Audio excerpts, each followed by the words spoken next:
We are back in our contract Stockholm studios in Maria Skolgatan in Södermalm, and this is a part of my let's say residency program. This is the space where I spend my time mostly, and it belongs to the program called IASPIS, International Artist Grant Program.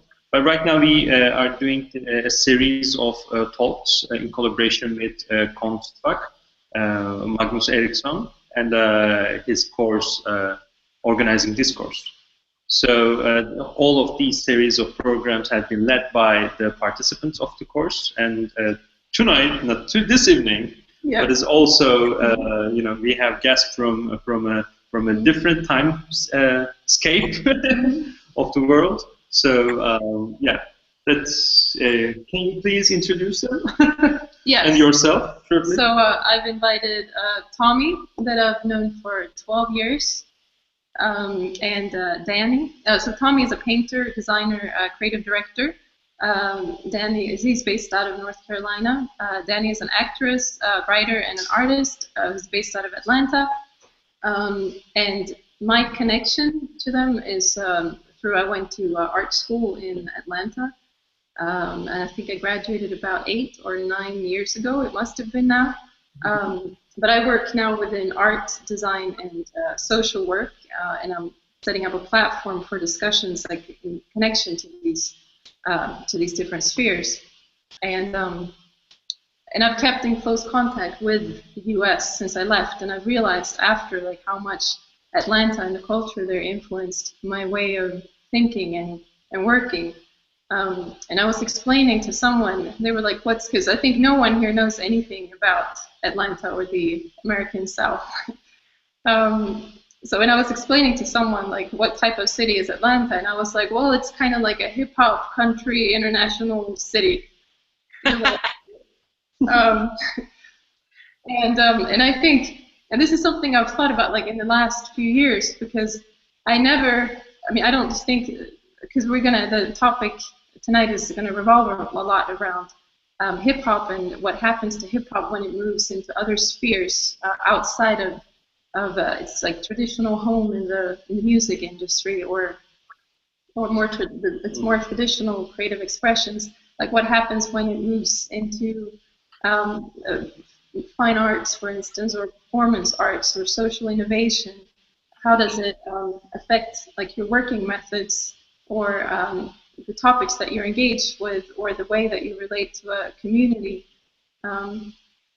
So I figured I would start with just briefly explaining a little bit like what I have come to find is my own relationship to hip hop. And I can mention first that I don't practice like any of the hip hop elements, and for those who don't know what those are, it's graffiti, it's emceeing or rapping, it's DJing, and breakdancing. I don't do any of those. I don't listen to hip hop more than I listen to other types of music. I don't dress hip hop, but still, it's like when I explain how I think and work, I often come to like hip hop metaphors. So for instance, I've worked a lot with collectives like participatory art, and one way of explaining how I see like the relationship between me as a leader and the people I work with is kind of like a break dancer, or what's it called? See, I don't even know these words correctly, but like a rapper, a freestyling rapper who engages with a counterpart. And I like the conflict of this. It's like you become more imaginative, or you become better and stronger because of like the conflict or the meeting with a counterpart in that sense. So that's something that I've incorporated, I think. And also in terms of disciplinary boundaries, I think within the hip hop culture, it's all connected in a way, and it's seen as like expressions of a very basic human need to express yourself creatively in different ways.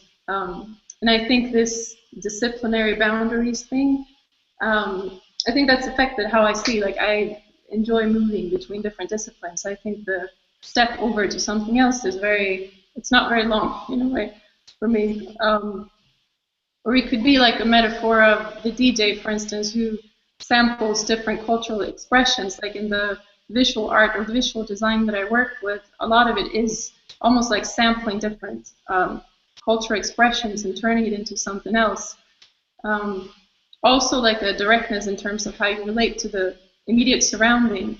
That there's a directness that I like, or that I feel drawn to, like in terms of my own work, to speak very directly to people or with the immediate surrounding.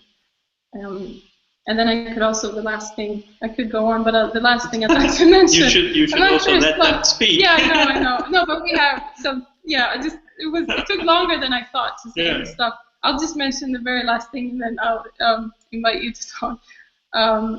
But I've also seen like how hip hop, when you take it out of its regular context in the music industry, how it can become a bridge between like contemporary art and marginalized areas, or socially marginalized areas, where a lot of people feel like the contemporary art sphere doesn't reflect their experiences. So yes, I think it's an interesting tool in philosophy in that sense. So we could start maybe if I invite Tom into the conversation, if you explain a little bit about what it is that you do and what your relationship to hip hop is. Okay. Well, first of all, thank you for having me on the show. I really appreciate having a chance to be engaged with this conversation. And like you said, we've known each other for, upwards to 12 years now, and we've been having this conversation and conversations like this for that length of time, and also living in it when you were in Atlanta. And so I'm not sure exactly where to start on the conversation, so I'll just bridge on to the part of where you were talking about the hip hop in the South in particularly, and the influence in hip hop in the South. We have a very layered expression with hip hop in the South, because tying into the history, and Danny, I'm definitely going to need a lot of your help to segue on this, because I've been out of Atlanta for the past 5 years, and living here in the mountains in North Carolina. But my complete undergrad experience and then post-undergrad living in Atlanta, it's full of hip-hop, full of music like Outkast, full of the Dungeon Family, but also it's not limited to those artists, artists that influenced music in the South, the Nas's and the Jay-Z's and people like that.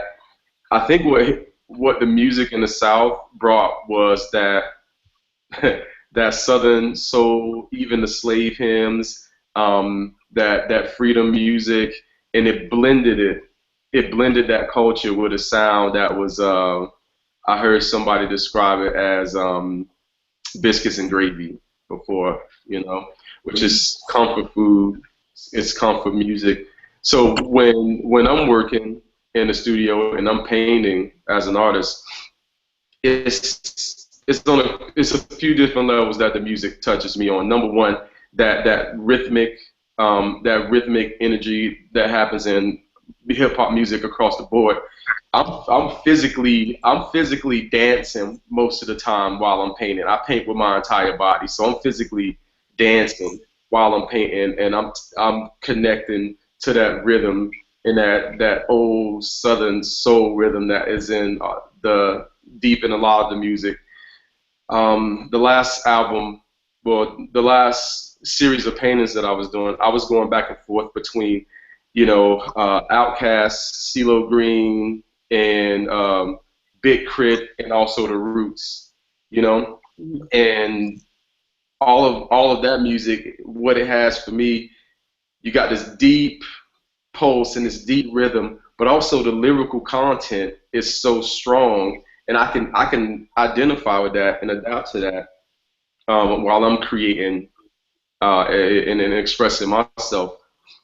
But as far as connected to culture, Your Honor, and Danny, you can chime in here in a second, okay?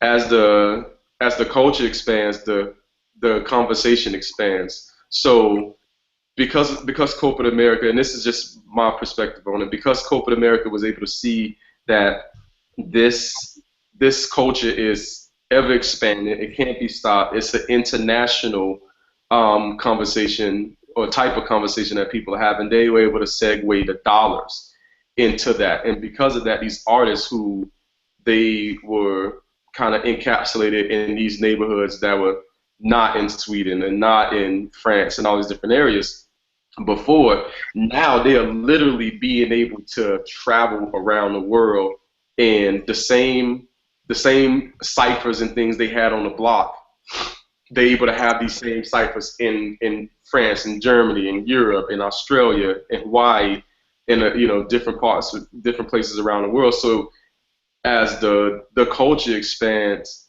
the conversation expands too.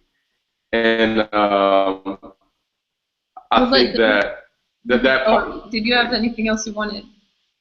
No, I'm gonna stop right there because it's gonna be a long conversation. I feel like if I don't. Continue. Danny, we'll let you into the conversation first. If you want to just tell us a little bit about your practice and how hip hop is an influence, or what relationship you have to hip hop. Yeah. It's just a thing that you grow up with. I'm an 80s baby, so hip hop has been a defining factor for my life. And growing up in the 80s and stuff, and in the 90s, it's very male centered and whatnot. But as I, matriculated through college and grad school, it began to affect me in a different kind of way. Women's voices are present but marginalized to a certain extent, to a grave extent. And I wanted, it just forced me to want to explore our voices. Though I was like, oh, I'm not a rapper. That's not my thing. But I know that we are a part of this culture. We are influential in the things that are happening. We are a part of the stories. We are direct love interests or anti-love interests or whatnot. So I took it, I it with the kind of hip hop video lens, but from a woman's perspective, or from a feminist perspective. And the performance art that I do is rooted in hip hop as well. So I use the music as soundtrack, but I take the content and reimagine it from perspectives of domesticity and motherhood and things of that nature. I just did a piece back in the summer called excuse my French, Motherfucker Never Loved Us. And it was, I went through 3 different street corners playing hip hop music, a kind of mixtape, and looking at the black female body in hip hop and how it's, perceived sexually, and looking at strip club culture, which is, a huge arena for hip hop music to be tested and played in clubs. And women are part of that being defined. So in going through the 3 different street corners, dancing as a kind of exotic dancer, along with a video performance of black womanhood domesticity, I'm trying to show these contrasts of what does it mean to be a part of this culture in these 2 different kind of ways. So it's taking the music and saying that's not the only narrative. So that's kind of my work. It's nice. Mm-hmm.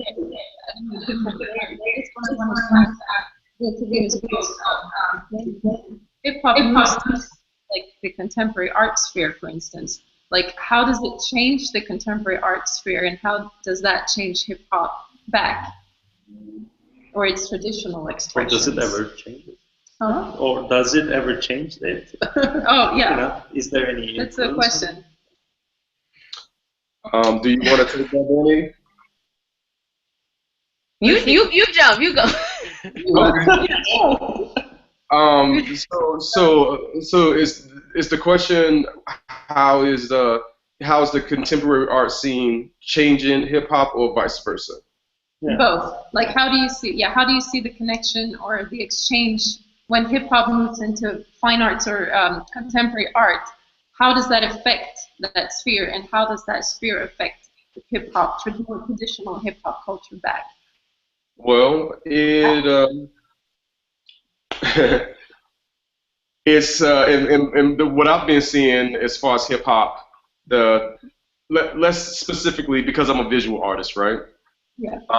I've been seeing art go from walls as graffiti, and a lot of those artists are now transitioning from the wall in the neighborhood in the corner to canvas, to be to put on gallery walls, and a different audience is paying attention to it. It's the audience that you will only see at the MoMA or the High Museum in Atlanta, and they're starting to literally open it to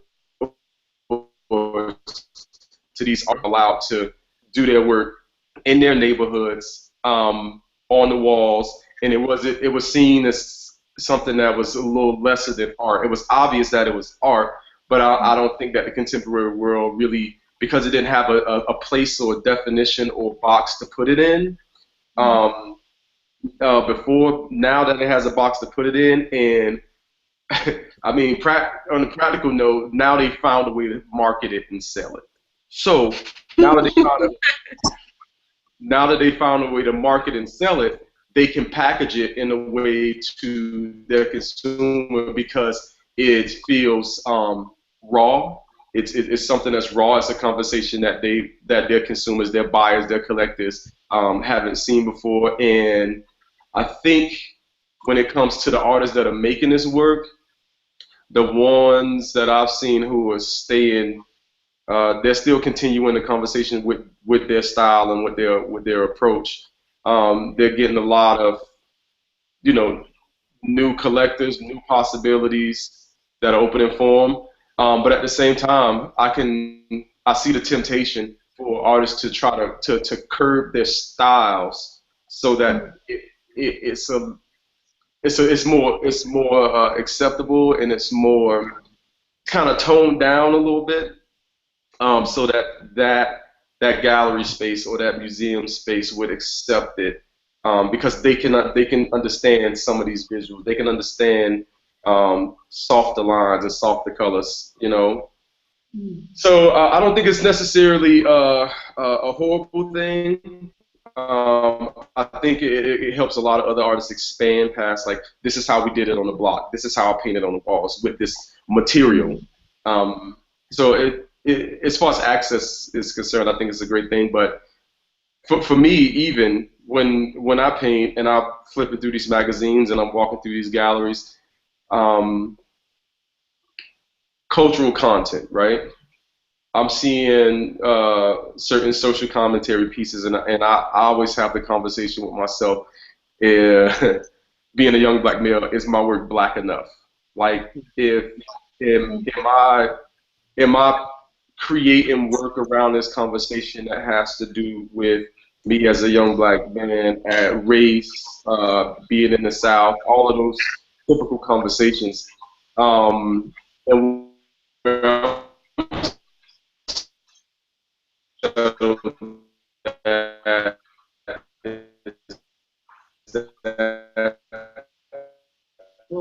Wait, now we're losing you, Tommy. There's more conversations than that to be had, and there are. Say again? We missed the last minute of what you said. The last minute of what I said? Oh gosh, it went so. No, not even a minute, but yeah. Yeah. Okay. No, but I was saying, as far as my personal work, being able to comment on some of the racial and socioeconomic things that black people go through, especially in the South. That's a conversation that happens so much and so often that I see it and I comment on it, but also that's such a broader picture going on, and so I'm trying to understand the broader picture past just that arena, so that I can create about it, but I can also understand this world that we're living in, because it's expansive and it's ever expanding, and it's not just what's going on in the South, and it's not just what's going on with race, big factor, but there's some huge big picture going on that I think a lot of artists, including myself, is just trying to understand. Danny. Yeah. I was thinking in relation to this question, because since you're commenting on hip hop culture while using some of the cultural expressions of hip hop, you're bringing new angles into it. Like, what's your experience of, like, how does that, like, you bring hip hop into the contemporary art sphere, for instance? How do you see this? Like, how does it change the contemporary art sphere, and how is it changing hip hop back somehow?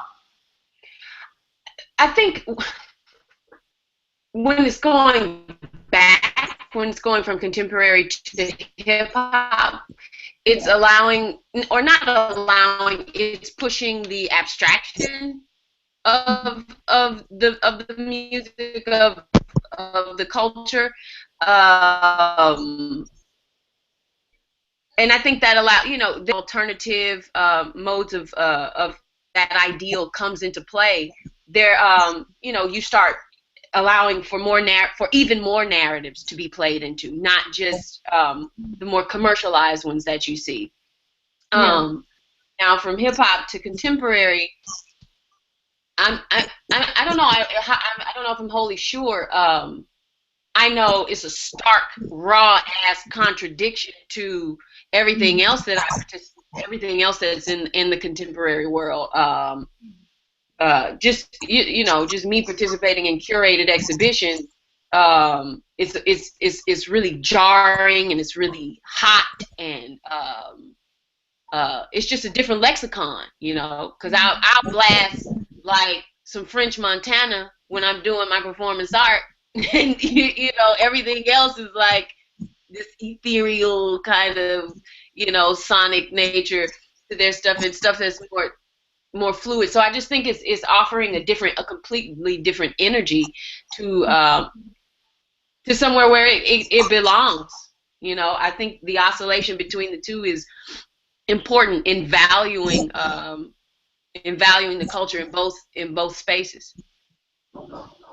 Yes, and we can. Bam, are you there? Yo. Hey, babe. Welcome.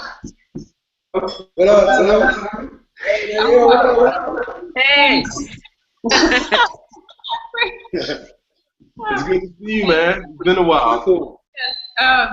So yeah, Bem and Danny all know each other. Bem, I don't even know how to introduce him. I'm like, he's the man of 100 titles. I think the first one on your email is Southern Renaissance Man, which I think is very nice. Yes, and then a cultural, creative curator, social innovator, marketing specialist. It goes on, right? It goes on. Sector, traveler. Wow. Yep. You gotta stir some it all up and say art God and just put it on the car and just go with that. Have your conversation is explaining to them what you do, and then and they're confused all over again, man. Art God. Yo, I've narrowed it down. I think I'll just do. And Bem, I'll just fill you in a little bit. We've been talking about how hip hop has influenced the practices of Tommy and Danny, and how they see the connection between the contemporary art sphere and hip hop. So if you start by just letting everyone know, we're going to broadcast this on YouTube later, what you do and what your relationship to hip hop is. My name is Bem Joiner. I am a creative culture curator, as well as community outreach liaison at the Center for Civic Innovation in Atlanta. Georgia. I'm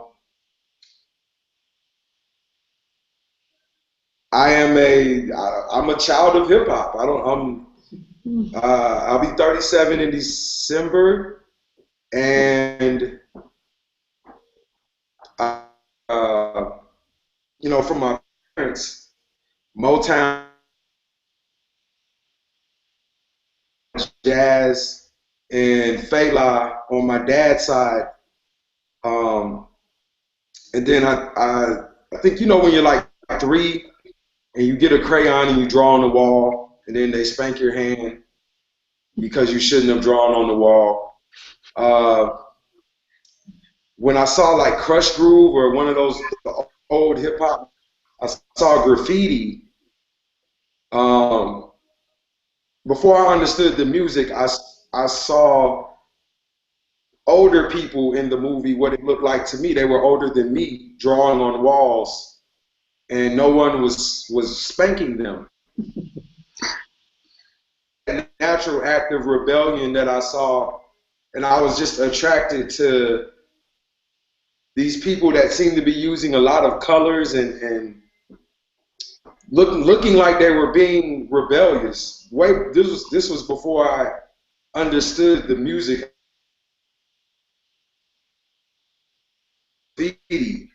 And tagging trains and Crush Groove and those type of movies, and then Ben, we're that losing, but I think yes. And I wanted to ask you how because like you mentioned, you work for the Center for Civic Innovation, and I know that you've been part of initiating this like collaboration between the A3C, the hip hop festival in Atlanta, and the Center for Civic Innovation, in finding like initiatives that connect hip hop to social change and like civic engagement. And I wanted to ask, like, what do you think that hip hop and urban creative culture can bring to social innovation?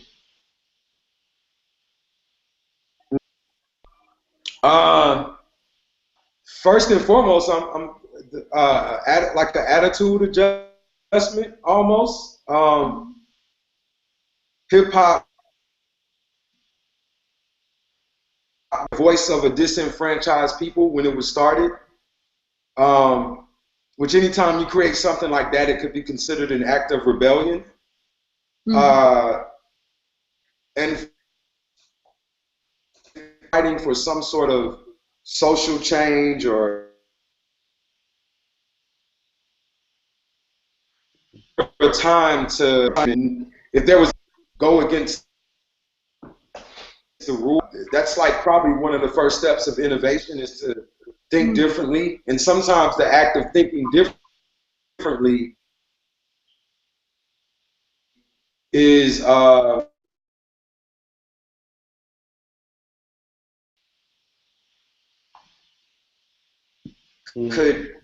could help someone muster up enough About the police, you know. So yeah, it's that attitude. The sound, you know, it's a little bit chopped up, so we cannot hear you that well. Maybe because of your connection. Maybe you can turn off your camera. Then maybe it can be a little bit faster, even. Maybe I don't know. I'm not sure. You try it that way. I'm gonna chime in for a second because I have to go and deliver. I have to go and deliver some artwork, but I'm just gonna do my exit on this. So. Okay. Thank you, Tommy. No, real quick. what Bem is talking about. What Bem is talking about as far as social innovation, right? The simple thing is this, the way I see it. You have those disenfranchised kids, those young black men and women, and when they see their peers and people on TV that looks like them who are actually excelling in life, whether that's just the image of it or actually making business and cultural, what it does is they see possibility. And so when they see possibility, they're not stuck in the bubble, the mental bubble that's what's around them. And for the sake of that alone, it's a very powerful tool culturally. That because if these kids don't have an option, and if they're stuck in that bubble, then that's where people implode. That's where they explode. That's where they implode out of frustration and not having any hope. So for them to see somebody that looks like them, dressed, talks, walks like them, who are actually excelling in life on the TV in front of them, it gives them something to reach for, something to push for. And a person who's an artist, who's a purist as an artist, they'll say, hey, you know what? This culture, like any other culture, like any other music, has its sweet and its sour. So we can have our uplifting music that's about taking away the drugs and guns and excelling, and also have that strip club music sometimes on the shelf next to each other, because regardless of if you want to admit it or not, that is the full gamut of the culture. So it's like if you're going to edit this part, you're going to have to edit the other part. But if you're going to bring it to the table honestly, then you have to look at that entire platter of what our culture consists of. So with that being said, thank you for letting me onto the show. I really appreciate it so much. Yeah. Thank you. Nice to meet you, man. Thank you, Tom. All right, Tommy, yo. Edo. Edo.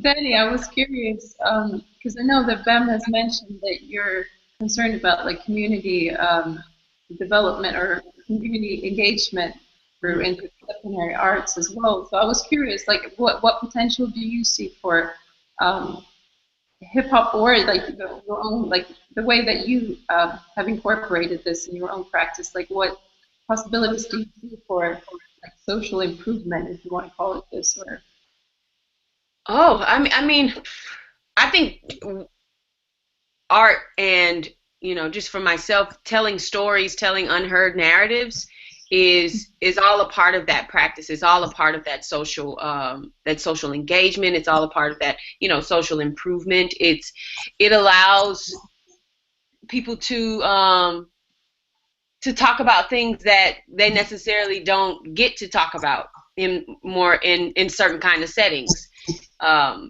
Hip hop and for me, my work participates in the community. It wants to be engaged. I don't know if I necessarily always want to have a conversation with my work. I'm putting ideas out there. I'm throwing out things that you might not have thought about. And so anytime you do that, anytime I feel like anytime you're attacking or putting ideals in a place where they aren't largely witnessed, that you're allowing for some sense of revolution to happen. And it might be the most minute thing, but I'm always for any sense of change, in increments or large leaps. And that's kind of what I want to do. What my work does. It's like, here, look at this thing, look at this story.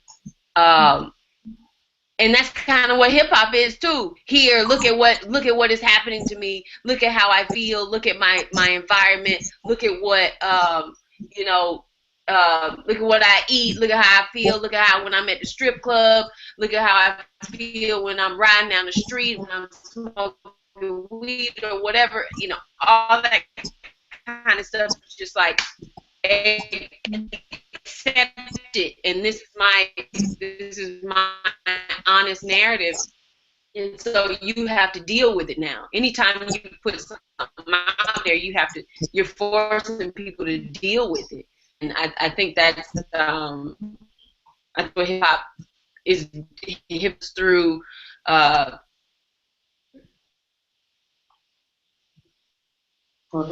nice. Bem, you're still with us, right?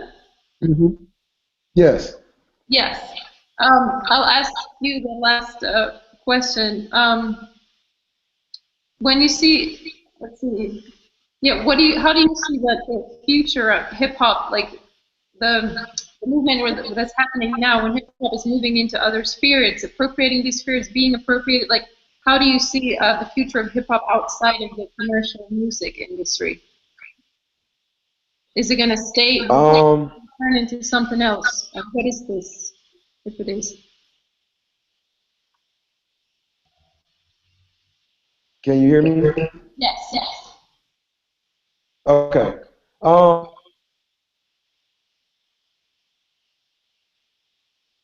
like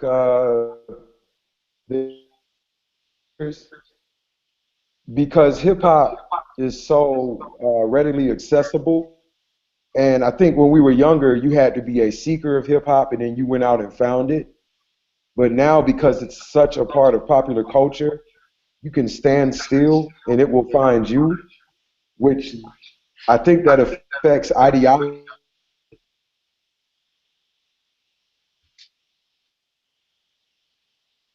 I could see public officials like I'm sorry. maybe It's a little bit chopped up when you speak. You said that you can see public. public officials. Yeah. I could see them like a public official in 2030, someone that would have been affected by hip hop early.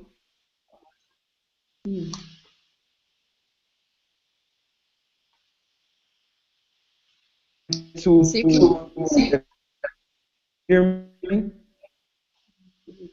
Is it still chopped up? minus. A little bit. Yes, it's a little bit chopped up. Can you just black out your The camera? camera? Yeah. Yeah. Yeah. Yeah. Maybe this will be more okay. Just try to say it again. Yeah. Start over. Okay. So yeah, I feel that because hip hop is so readily accessible, is that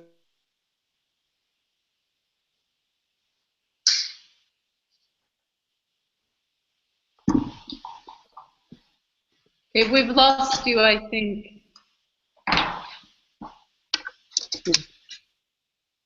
so I can hear you.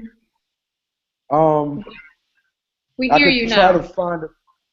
Is it still chopped up though? No, Yeah. it's good. Keep going. Well, it's good. Okay, yeah. So I think the attitude of hip hop will affect because it's so readily available and it's all around us now. I think future politicians and public officials will kind of, whether they want to or know it or not, will kind of take on that attitude. They already But have. more in but in a good way. There'll be more of the people, more understanding. Um, there'll just be more of the people and kind of more understanding. If anything, they'll be less uptight. Like you'll have like, oh, I can't do this and I can't do this. Because if there's anything, hip hop gives